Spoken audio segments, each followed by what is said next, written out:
La chose que les gens pensent à tort, c'est que plus on paye une machine à coudre chère et plus elle sera robuste et performante. Mais en fait, c'est pas vraiment une réalité. Coucou la Modestime, j'espère que vous allez bien. Aujourd'hui, on va parler de ce qui va vous coûter le plus cher quand vous allez apprendre à coudre, c'est la machine à coudre. Et je vais vous expliquer tout ce qu'il y a à savoir sur les machines à coudre pour ne pas vous tromper dans votre choix. C'est typiquement le genre de vidéo que j'aurais aimé voir il y a 10 ans parce que malheureusement, j'ai déjà fait des mauvais choix en termes de machine à coudre, donc je pense que je sais de quoi je parle. Alors, avant de commencer le vif du sujet, moi c'est Mariam, je suis formatrice et cofondatrice de la méthode Modesty Couture Class, la seule méthode qui vous apprend à coudre depuis chez vous et qui suit un programme structuré et progressif pour éviter les pires erreurs en couture et pour progresser très rapidement. Je vous mets tous les liens dans la barre de description sous cette vidéo si jamais vous êtes intéressé pour en savoir plus. Alors, parlons un petit peu du choix de la machine à coudre. C'est vraiment très délicat de choisir la bonne machine sans avoir aucun regret.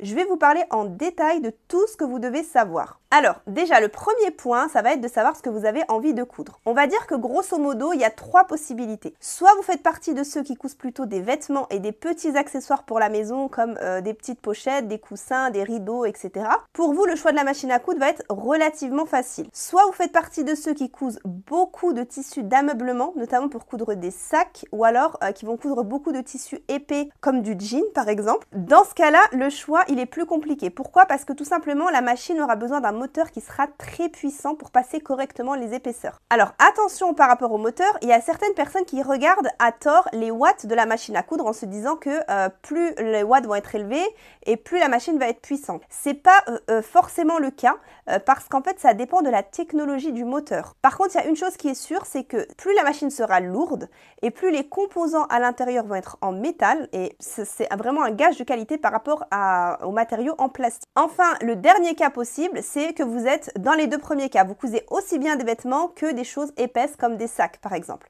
Dans ce cas-là, vous avez 2 possibilités. Soit vous allez avoir une machine réservée à la couture de tous les jours, pour les coutures classiques, pas trop épaisses, et avoir une seconde machine que vous allez réserver vraiment pour la couture des tissus épais. Soit vous voulez quand même acheter une seule machine avec laquelle vous allez tout coudre, mais dans ce cas-là, faites vraiment attention à prendre une machine avec un moteur très puissant. Ensuite, le second point dont on va parler, c'est le prix. La chose que les gens pensent à tort, c'est que plus on paye une machine à coudre chère et plus elle sera robuste et performante. Mais en fait, c'est pas vraiment une réalité. Je vais vous expliquer une chose très importante que peu de gens savent. Il faut savoir que déjà, les machines à coudre, les fabricants de machines à coudre travaillent par gamme de machines. Donc très souvent, une marque, on va dire qu'elle va avoir 3 types de gamme. Les machines d'entrée de gamme, les machines de milieu de gamme et les machines haut de gamme. Alors déjà, si vous voulez coudre des choses épaisses, oubliez les machines d'entrée de gamme, ça ne sera pas assez costaud. À l'heure actuelle, la seule et unique machine d'entrée de gamme, je trouve, qui passe plutôt bien les épaisseurs, c'est l'ancien modèle Silvercrest de Lidl. Actuellement, il est plus tellement en vente, mais ça peut évoluer avec le temps, donc il faut vérifier régulièrement sur le catalogue. Sinon, pensez à regarder sur Le Bon Coin aussi, parce que cette machine, elle a quand même un excellent rapport qualité-prix. Elle coûte à peu près 80 €.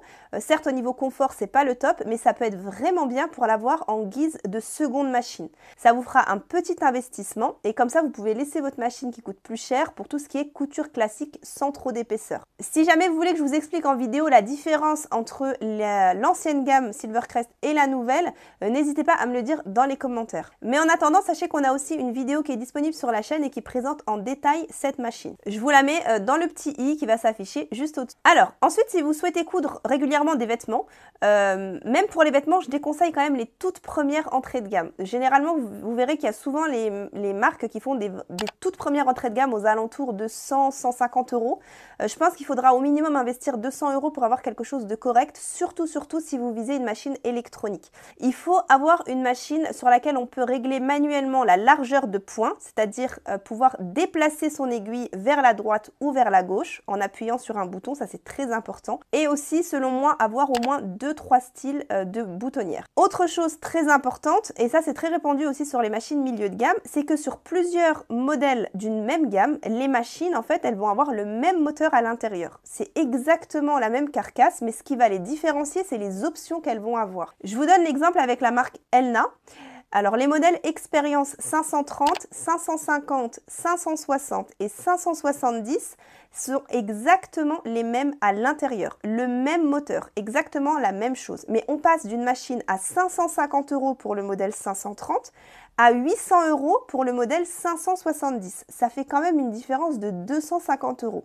Cette différence, elle s'explique par quoi? Ça va être des points en plus, mais généralement, c'est des points qu'on va très rarement utiliser, donc ne vous faites pas trop avoir avec le marketing du nombre de points. Éventuellement, ce qu'il faut regarder, c'est les types de points de boutonnière automatique, même si on reste très souvent sur le même type de boutonnière quand on coud.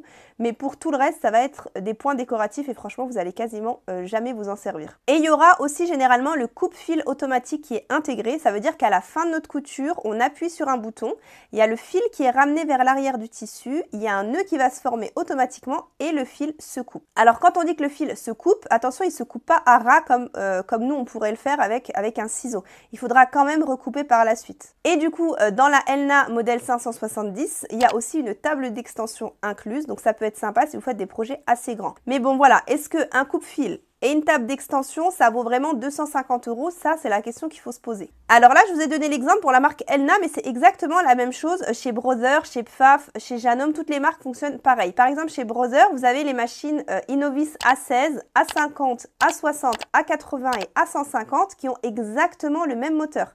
La moins chère, elle est à 380 € et la A150, elle est à 630 €. Là encore, on a une différence de 250 €. Pourquoi? Pour un capot rigide qui va se mettre sur la machine et pour un coupe-fil. Par contre, à partir du modèle F400, chez Brother, on aura un moteur qui sera beaucoup plus puissant. Et là, on a une différence de 50 € par rapport à la A150. Donc là, par contre, je trouve que c'est quelque chose de vraiment très important. Si vous comptiez partir sur la Brother A150, vaut mieux rajouter 50 € et partir sur la F400 parce que là, vous allez vraiment avoir une réelle différence au niveau du moteur et c'est ça qui compte en couture. Et pour savoir si la machine a le même moteur qu'un autre modèle, c'est simple, il suffit tout simplement de demander au vendeur si vous êtes en magasin ou de passer un coup de fil à la boutique en ligne si vous achetez sur internet. Ils savent très bien ce genre de choses. Alors, autre chose concernant le prix des machines à coudre, ne pensez pas non plus que dès que vous passerez dans des modèles haut de gamme, alors la machine va être plus adaptée pour coudre des choses épaisses. Je trouve que justement, c'est pas du tout le cas. Les machines vraiment très chères, je trouve que c'est le genre de machine qui aime pas trop être embêtée. Très souvent, on est sur des machines électroniques qui vont être extrêmement sensibles. Et qui dit machine sensible dit généralement problème pour le passage des épaisseurs. Je sais qu'il y a des gens qui ont ce type de machine et qui me disent qu'elles arrivent à passer des grosses épaisseurs. Mais en fait, ce qu'elles font, c'est juste qu'elles sont en train de se mettre en mode forcing sur la machine et elles sont en train de l'abîmer, tout simplement. Elles vont l'abîmer beaucoup plus rapidement. Au lieu de garder leur machine peut-être 5 ans, ils vont peut-être la garder que 2 ans. Et ça, c'est vraiment dommage, surtout quand on part sur des machines comme ça haut de gamme qui sont dans les alentours de 1000 à 1300 €. Personnellement, je trouve qu'il n'y a rien de mieux qu'une bonne machine mécanique pour faire passer les grosses épaisseurs. C'est vrai que niveau confort, on préfère les machines électroniques parce qu'elles ont plein de petites options qui sont vraiment top pour la couture, mais forcément c'est bourré d'électronique, donc elles peuvent être assez sensibles. Et si on force un peu trop avec elles peuvent s'abîmer plus rapidement. C'est pour ça que ça peut être intéressant pour celles qui le peuvent, d'avoir une machine mécanique bien costaud qu'on va laisser juste pour les choses vraiment épaisses et une machine électronique pour les vêtements et les coutures classiques sans trop d'épaisseur. C'est pour ça que je vous ai dit, si vous avez la possibilité de trouver sur le bon coin les anciennes Silvercrest de Lidl et que la personne ne l'a pas trop utilisée, n'hésitez pas à l'acheter parce qu'elle a quand même un excellent rapport qualité-prix. Personnellement, j'ai déjà fait des recherches sur le bon coin et j'ai déjà trouvé des machines quasiment neuves, ce modèle-là, dans les alentours de 40-50 €. Très souvent, c'est des gens qui ont eu envie de se lancer dans la couture et malheureusement qui n'ont pas été bien encadrés, qui n'ont pas connu Modesty Couture par exemple, et qui n'ont pas connu nos cours et du coup, ils ont abandonné la couture et ils décident de revendre leur machine. Alors ensuite, la troisième chose, ça concerne la marque que vous allez choisir. Là encore, je vais vous dire une chose que beaucoup ignorent, c'est attention à ce que le vendeur de machines à coudre va vous dire. Pourquoi? Tout simplement parce que les vendeurs de machines à coudre, ils vont travailler qu'avec une seule marque, voire 2 marques de machines. Un exemple tout bête, Mondial Tissu actuellement, ils travaillent en partenariat uniquement avec Singer. Alors forcément, si on va chez Mondial Tissu et qu'on cherche une machine, la vendeuse, elle aura tendance à nous dire que Singer c'est top et elle va plutôt dénigrer, on va dire, les autres marques. Et ça, c'est pareil chez tous les vendeurs de machines. Si vous allez chez un vendeur de chez Elna, si vous l'écoutez, il n'y a que les machines Elna qui sont magnifiques pour coudre. Donc, il faut vraiment faire attention à ce qu'on va vous dire.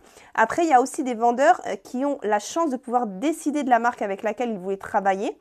Et parfois, c'est aussi des vendeurs qui s'occupent des réparations de machines à coudre, donc ils savent quand même de quoi ils parlent parce qu'ils ont quand même eu accès à l'intérieur de la machine. D'ailleurs, si vous habitez dans les coins de Lyon, il y a une super boutique de machines à coudre dans les alentours de Lyon. C'est l'atelier de la machine à coudre. Vous pouvez aussi le contacter par téléphone et acheter directement sur son site internet. Et c'est un réparateur qui vend aussi des machines à coudre et lui, il a choisi de travailler avec les marques Brother et Juki. On vous met le lien de leur site en barre d'infos. Alors, moi de mon côté, j'enseigne la couture. D'ailleurs, si vous voulez avoir un aperçu de notre méthode, on propose sur notre site une formation totalement gratuite que je vous mets dans la barre de description. Et du coup, de par mon travail, j'ai eu la chance de pouvoir tester pas mal de machines. Je vais vous donner mon point de vue, mais dites-vous bien que c'est là mon avis maintenant, tout de suite, en 2022. Je vous dis ça parce que très souvent, il peut arriver que certaines marques de machines rachètent d'autres marques. Et là, du coup, les méthodes de production, elles peuvent être amenées à changer. Et donc, la qualité des machines peut aussi évoluer. Là, je vais vous parler des marques que j'ai pu tester. Celle que je déconseille personnellement actuellement et que j'ai pu tester et j'ai pas vraiment été satisfaite, ça va être les marques Pfaff et Singer. J'ai aussi pu tester la marque Elna. J'ai pu tester la 570 qui coûte quand même 800 € et j'ai pas non plus été super fan. Personnellement, je l'ai renvoyée parce qu'elle me convenait pas. J'entendais toujours parler de cette marque et j'ai voulu me faire mon propre avis, mais j'ai pas vraiment été convaincue. Et je trouve que pour le prix, on peut nettement avoir mieux ailleurs. Pour le moment, moi, la marque que j'aime le plus, que ce soit niveau ergonomie, confort, rapport qualité-prix, ça reste la marque Brother. Je suis assez fan des machines Brother. Juki fait aussi d'excellentes machines. C'est plutôt des machines mécaniques chez Juki. Ils ont des moteurs très puissants. Donc ça, c'est vraiment pas mal pour coudre les épaisseurs. D'ailleurs, les machines industrielles, très souvent, ce sont des machines de marque Juki. Donc ça prouve quand même le sérieux de cette marque. Et comme je vous ai dit tout à l'heure, modèle vraiment pas cher, l'ancien modèle Silvercrest. Alors c'est sûr que si vous cousez des choses très épaisses avec cette machine très régulièrement, forcément la durée de vie ne va pas être non plus de 5-6 ans. Faut pas non plus en espérer trop. Mais je trouve qu'elle est quand même très bien pour la couture de projets assez épais. Mais après, ce qu'il faut savoir, c'est que de toute façon, d'une manière générale, les machines à coudre familiales ne sont pas faites pour coudre des choses très très épaisses. Quand vous allez coudre des sacs, vous pouvez vite être amené à avoir 7-8 épaisseurs de tissu très lourds. Et les machines familiales ne sont pas vraiment faites pour ça. On est obligé de passer sur une machine industrielle ou semi-industrielle, mais là, on n'est pas du tout sur le même budget. Pour toutes les autres marques que j'ai pas citées, je vous invite à laisser un commentaire et à nous donner votre avis. J'entends beaucoup parler aussi de la marque Janome par exemple, mais j'ai pas encore pu la tester. Donc n'hésitez pas à nous donner votre propre avis pour que cette vidéo soit le plus participative possible. Voilà, cette vidéo est terminée. Si elle vous a plu, n'hésitez pas à la partager autour de vous. J'espère qu'elle vous aura aidé à y voir plus clair. N'oubliez pas de partager avec nous en commentaire vos modèles de machines à coudre. Et en attendant, je vous souhaite de réaliser de jolies coutures.